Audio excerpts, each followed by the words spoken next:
Hi, I'm Phil Constantine. On this episode of Travels with Phil, we're going to western Colorado and looking at something called the Hanging Flume, an example of gold mining. Think of a flume as an open chute to carry water, sort of like the log ride at Six Flags. In this case, a flume is used to bring large amount of water to wash away the lighter material, leaving the gold. And this is where it was, right where the X marks the spot. You're going to see some Pirates gold, well, not Pirates gold, but gold. Utah to the left, Colorado to the right. Very, very rugged territory. Almost nobody lives out there. A few isolated farms. There's still some mining going on in a couple of spots out there. But this is where it's located. That's the Dolores River coming to the center of your screen there. The purple marker in the center marks the overlook where you can see it from Highway 141. Very isolated area. Very few people get out here to see it, so I thought you might like to see it in this format. We'll fly over it and show you where the flume is at, and what they were doing was trying to run water down to where the gold deposits were so they could run it over. It's called a placer operation. Some of the old-timey stuff that you see miners doing in old movies and things, that was sort of what they were doing, except on an industrial scale. Now, the flume ran anywhere from 70 to 100 feet above the river below, depending on who you listen to.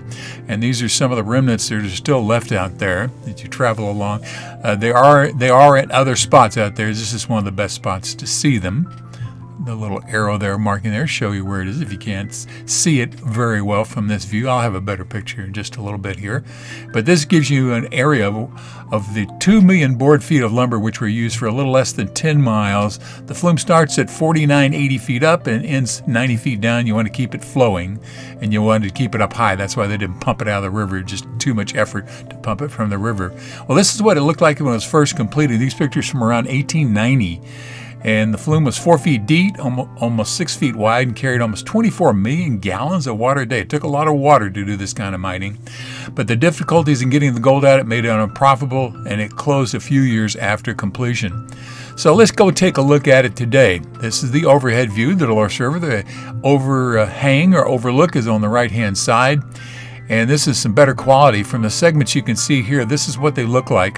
There are other segments out there. This covered over 10 miles, but they're much harder to see and harder to get to. Well, not long after the flume was closed, many of the boards were gathered to make cabins, fences, etc. The dry climate has helped keep what's left there remaining. And this is one of the very few, if only, places where you can see the remains of a mining flume. And again, that's the Dolores River below, north of Cortez, south of Grand Junction. From time to time, historical groups do try to restore the flume, but it is difficult, dangerous, and very expensive work. You can see a guy there in the very center. I believe they had Chinese workers out there doing the initial work, according to some of the reports I've seen. There are some signs near the overlook which do talk about the flume, and you can take your time and read those anytime you like. Check out the stuff in the information section below. Lots of excellent articles. Thank you very much for watching this video. Please feel free to make comments below as long as the language is family friendly.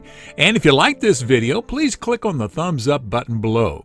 You can also subscribe to my YouTube channel by clicking on the circle with my picture in it in the lower right hand corner of the video. The arrow is pointing at it now. And once you have subscribed, you can be notified of when I have a new video posted by clicking on the bell icon in the description field below the video. Thanks again for watching.